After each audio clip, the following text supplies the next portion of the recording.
अस्सलाम वालेकुम guys, how are you? I hope आप सब ठीक होंगे। And today we are going to discuss a topic of public administration. That topic is performance budgeting. Budgeting एक important topic है public administration का, और स्पेशली सीएसएस में ये इसके ऊपर कंप्लीट क्वेश्चन आ सकता है। हम एक और लेक्चर के अंदर प्रोसेस ऑफ बजटिंग इन पाकिस्तान देखेंगे, फिर उसकी टाइप्स और प्रिंसिपल, जिन प्रिंसिपल्स के ऊपर बेस करते हुए उसको बनाया जाता है, और फिर बजटिंग साइकिल भी है, हम उसको भी देखेंगे। बट आज हम जो फोकस कर रहे हैं that is performance budgeting. What is performance budgeting? सबसे पहले हम we would understand the main concept of performance budgeting, और फिर उसके बाद हम उसकी बाकी चीज़ों को देख लेंगे। तो परफॉर्मेंस बजटिंग क्या है? What is the performance budgeting? Performance budgeting जो है ये बेसिकली, पहले आपने मेन कॉन्सेप्ट मैं समझाने जा रहा हूँ, आपने इस चीज़ को समझना है ताकि अगर पेपर में किसी भी एंगल से परफॉर्मेंस बजटिंग पूछ ली जाती है तो आपको पता हो या आप उसका आंसर कर सकें। तो performance budgeting it focuses on goals and objectives rather then money और कैपिटल।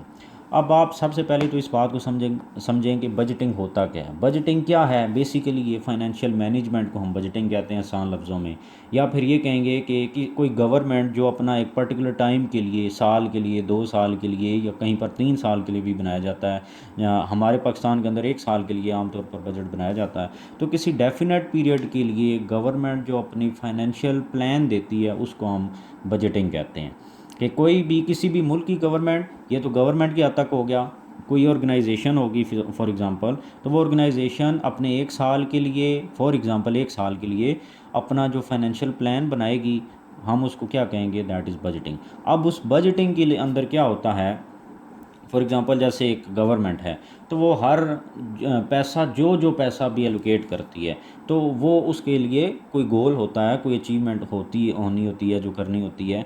तो हर जो एलोकेशन होती है पैसे की, उसके वो किसी चीज़ के लिए हो रही होती है। फॉर एग्ज़ाम्पल जैसे पाकिस्तान के अंदर डेवलपमेंट के लिए अगर बजट पेश होगा तो डेवलपमेंट के लिए कुछ पैसा रखा जाएगा, डिफेंस के लिए रखा जाएगा, फिर कुछ एक्सटर्नल अफेयर्स, कुछ और। तो जो भी पैसा एलोकेट होगा तो उसके लिए कोई ना कोई काम करना होगा। तो अब क्या होता है कि परफॉर्मेंस बजट क्या करता है कि ये फोकस करता है गोल्स एंड ऑब्जेक्टिव्स के ऊपर रादर देन मनी और कैपिटल। कि फॉर एग्जांपल पाकिस्तान के अंदर एक एक प्रोजेक्ट है, एग्जांपल से समझ लेते हैं इस चीज़ को, कि ये गोल्स और ऑब्जेक्टिव्स के ऊपर ज़्यादा फोकस करता है रादर देन पैसे के ऊपर या कैपिटल के ऊपर। तो ये इसका मतलब क्या है? फॉर एग्ज़ाम्पल कि पाकिस्तान की गवर्नमेंट बजट पेश करती है, और उसके अंदर एक प्रोजेक्ट है जिसके अंदर वो पैसा एलोकेट करती है, और वो प्रोजेक्ट क्या है कि हमने एक रोड बनाना है जो पाकिस्तान के एक सिरे को दूसरे सिरे से मिलाएगा। फॉर एग्ज़ाम्पल बलूचिस्तान से एक रोड चलेगा या कराची से, और वो केपीके या हुंजराब से जाकर मिलेगा। तो उसके लिए लेट सपोज पाकिस्तान की गवर्नमेंट ने 10 अरब रुपये एलोकेट कर दिए। अब क्या होगा? परफॉर्मेंस बजटिंग के पर्सपेक्टिव से आपने इसको समझना है एग्ज़ाम्पल को, कि परफॉर्मेंस बजटिंग क्या करेगी? वो देखेगी कि पाकिस्तान गवर्नमेंट ने 10 अरब रुपये एलोकेट कर दिए इस रोड की कंप्लीशन के लिए। तो अब परफॉर्मेंस बजटिंग उस 10 अरब रुपये के ऊपर ज़्यादा फोकस करने के बजाय उस रोड के ऊपर फोकस करेगी जिसके लिए वो 10 अरब रुपये एलोकेट किए गए। वो देखेगी कि ये प्रोजेक्ट 2 साल का था, 3 साल का था, 4 साल, जितने भी टाइम का था, क्या वो प्रोजेक्ट उस टाइम के अंदर कंप्लीट हुआ? वो प्रोजेक्ट कंप्लीट हो गया कि नहीं हुआ जिसके लिए हमने रिसोर्सेज एलोकेट किए थे? तो अब ये परफॉर्मेंस बजटिंग क्या कर रही है? ये उस 10 अरब रुपये के बजाय उस रोड के ऊपर, वो जो ऑब्जेक्टिव या गोल था उसके ऊपर ज़्यादा फोकस कर रही है कि वो हमारा रोड कंप्लीट हुआ कि नहीं, चाहे वो 10 अरब के बजाय 12 अरब रुपये भी लग जाएं। तो उसका इस इसमें मैं ये नहीं कह रहा कि वो बिल्कुल भी फाइनेंशियल मैनेजमेंट इसके अंदर नहीं होती। फाइनेंशियल मैनेजमेंट होती है, but major focus is on goals and objectives rather than capital. I hope आपको समझ आ गई होगी।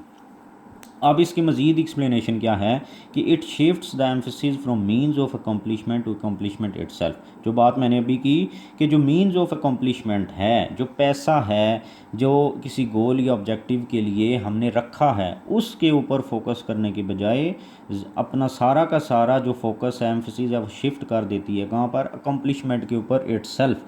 अब वो परफॉर्मेंस बजटिंग उस 10 अरब रुपये के ऊपर फोकस नहीं करेगी, बल्कि उस अकम्पलिशमेंट जो इट सेल्फ है, जो रोड है, उसकी कंप्लीशन एक बड़ा ज़्यादा फोकस और ज़्यादा अहमियत है उसकी परफॉर्मेंस बजटिंग के अंदर। एक और एग्जांपल देख लेते हैं कि एन ऑर्गेनाइजेशन और government sets a target to increase its export by 20%। एक गवर्नमेंट है, वो क्या करती है, वो कहती है कि मैंने एक साल इस एक साल के अंदर जो मैंने बजट पेश किया, फॉर एग्जांपल एक गवर्नमेंट है, वो बजट पेश करती है और वो उस बजट के अंदर एक टारगेट सेट करती है कि उसने ये जो साल है जिसके लिए वो बजट पेश कर रही है, इसके अंदर उसने कुछ रिसोर्सेज एलोकेट करने हैं, कुछ पैसा लगाना है, और एज अ रिज़ल्ट क्या होगा कि उसकी जो एक्सपोर्ट्स हैं वो बाई 20% इंक्रीज़ होनी चाहिए। तो एट द एंड क्या होगा, साल के एंड पे वो देखेगी कि जो उसने पैसा एलोकेट किया, क्या उसके रिज़ल्ट में वो 20% उसकी एक्सपोर्ट्स इंक्रीज़ हुई या नहीं हुई। तो वो जो पैसा एलोकेट हुआ वो उसके ऊपर तो फोकस होगा ही होगा, बल्कि लेकिन उससे भी ज़्यादा फोकस किसके ऊपर होगा, उस 20% जो उसकी टारगेट था कि मैंने एक्सपोर्ट्स इंक्रीज़ करनी है उसके ऊपर। सिमिलरली एक ऑर्गेनाइजेशन की है कि वो अगर चाहती है कि वो एक साल के अंदर अभी अपनी 20% अपनी प्रोडक्शन इंक्रीज़ कर ले, तो आप किसी भी तरीके से उसको देख सकते हैं। तो यहाँ से क्लियर कट दो तीन चीज़ें समझ आ गई कि एक तो ज़्यादा फोकस किसके ऊपर है, उस अकॉम्प्लिशमेंट के ऊपर, उस गोल के ऊपर, रादर दैन फाइनेंशियल जो कैपिटल है वो जो एलोकेट किया गया उसके ऊपर करने की बजाय। तो ये क्या करती है performance budgeting, it asks why money is being spent. ये कहती है कि पैसा खर्च किया क्यों गया, ये नहीं कहती कि how much capital has been spend, ये नहीं कहती कि कितना पैसा खर्च हो गया, बल्कि वो पैसा क्यों खर्च किया गया, उस क्यों का जवाब उसको at the end of the year लेना होता है परफॉर्मेंस बजटिंग के तहत। ये था आपका परफॉर्मेंस बजटिंग का मेन कंसेप्ट। अब इसके कुछ एडवांटेजेस हैं, कुछ डिसएडवांटेजेस हैं। एडवांटेजेस के अंदर क्या चीज़ है कि देखें, क्लियर अकाउंटेबिलिटी होगी। इस एग्ज़ाम्पल से देखें कि 20% एक्सपोर्ट्स इंक्रीज़ करने के लिए गवर्नमेंट ने कुछ रिसोर्सेज एलोकेट किए थे। अब वो रिसोर्सेज यूटिलाइज़ करने के बाद एक क्लियर चीज़ अकाउंटेबिलिटी आसानी से हो सकती है, और वो कैसे होगी, at the end of the year एक ये चीज़ देखनी है कि क्या हमारे 20% एक्सपोर्ट्स इंक्रीज़ हुए या नहीं हुए। तो अकाउंटेबिलिटी बहुत आसान है। दूसरा, क्लियर ऑब्जेक्टिव बड़ा क्लियर था। इस एग्जांपल में देखें कि हमने clear objective, specificity of goals होगी, बड़ी वजाहत के साथ उसको पता चल गया कि मेरा गोल क्या है, जिसकी फिर अकाउंटेबिलिटी हुई। फिर more performance due to specificity of target. जब टारगेट की वजाहत हो गई कि आपने करना क्या है, तो फिर क्या होगा कि ज़्यादा परफॉर्मेंस बढ़ जाएगी। जो गवर्नमेंट एम्प्लॉयज़ होंगे या किसी वर्कर या किसी ऑर्गेनाइजेशन के जो एम्प्लॉयज़ हैं, वो क्या करेंगे, वो ज़्यादा सही तरीके के साथ रिस्पॉन्सिबिलिटी लेते हुए इजीली वो अपना काम करेंगे, क्योंकि उनको पता होगा कि उन्होंने करना क्या है, what is the goal they are suppose to achieve. फिर ट्रांसपेरेंसी है, जब ये भी पता है कि 20% ये करनी है और इतना पैसा हमने एलोकेट किया हुआ, तो बड़ी आसानी से ट्रांसपेरेंट तरीके के साथ सारा काम होगा।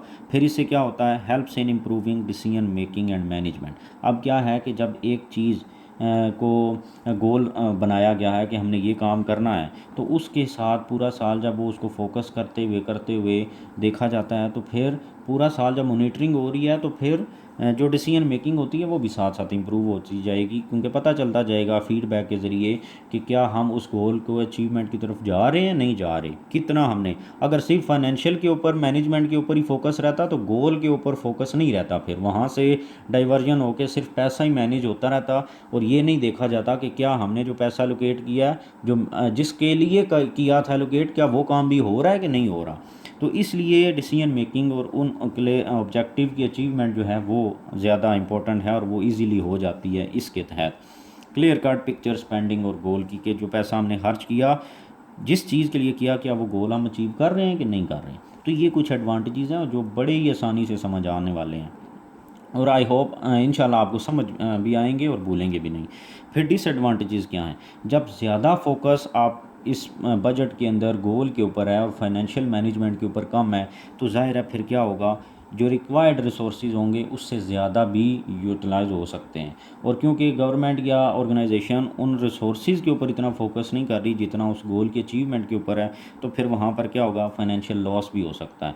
अब एक रोड के ऊपर अगर गवर्नमेंट ने 10 अरब एलोकेट किए थे और उसके ऊपर 12 लग गए, तो उसके लिए इस वजह से फिर रिसोर्सेज के ज़्यादा लॉस का भी खतरा हो सकता है। फिर करप्शन अपॉर्चुनिटीज़ भी आ जाएंगी, जो लोग उसके अंदर इन्वॉल्व होंगे ज़ाहिर है वो करप्शन के अंदर भी हो सकते हैं। हैं। तो आई होप आपको समझ आ गई होगी, नहीं आती तो आप बार बार वीडियोज़ को देखें तो इंशाल्लाह ज़रूर समझ आ जाएगी। Thank you very much.